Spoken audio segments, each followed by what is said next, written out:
In the election of 1800, the rise of the Jeffersonian Republicans was at hand. But then President John Adams, who was of the opposing party, the Federalists, was disturbed and wanted his party to have a lasting effect into Jefferson's term, decided to appoint as many federal judges as he could. Now, John Adams, he was a smart man. I have to commend him. He wasn't even a ninja.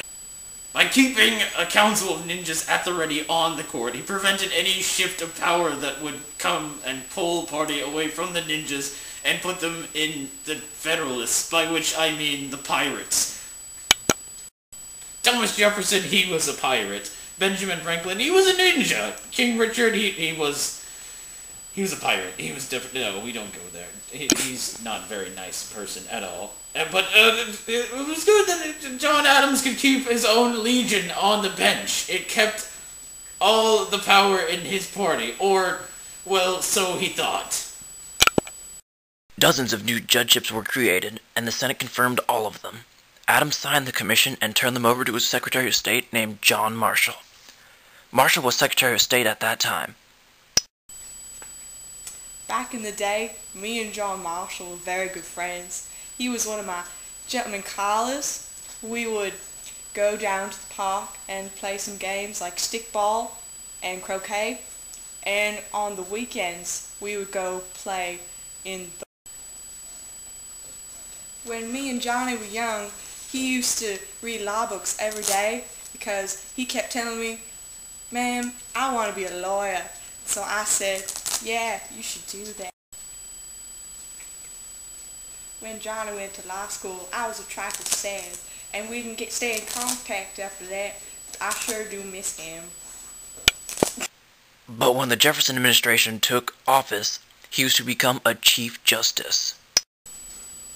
You want to hear a tale about a man named John Marshall. He was a true Southern man who liked his bourbon strong, but he liked his gumbo stronger. He was a true Cajun man. Now I first came across that man in law school. I wanted to be a big city lawyer, but he wanted to be a Chief Justice on the Supreme Court of the United States. Now those are too big of dreams for a man from New Orleans such as myself. But that man was far too into his studies to hang out with a man of my caliber. He was far too enthralled by his books. Georgia Peach, bring me my limonada. Yes, sir. As Secretary of State, he was unable to deliver all the commissions. Jefferson took office the next day and did not like the Federalists packing, so when he found out about the undelivered commissions, he ordered them not delivered. You don't understand. It's not like we didn't want to deliver the letters. Oh no, I wanted to deliver the letters. Father told me I had to do everything I could to keep this job. But when the President of the United States of America tells you not to deliver something, you'd best not to deliver it.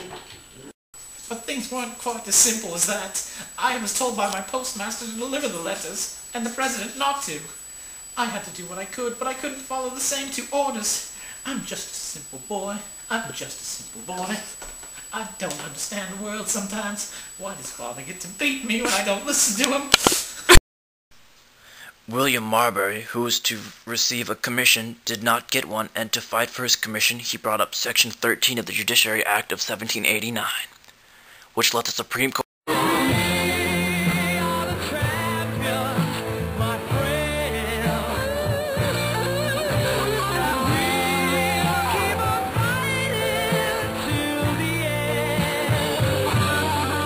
issue a writ of mandamus, which is a court order directing an official to perform a duty about which the official has no discretion. Justice John Marshall, in a landmark opinion, said this: "The internet is not something that you just dump something on. It's not a big truck. It's a series of tubes." The Supreme Court ruled in favor of Marbury, and in doing so, entitled itself to issue writ of mandamus also.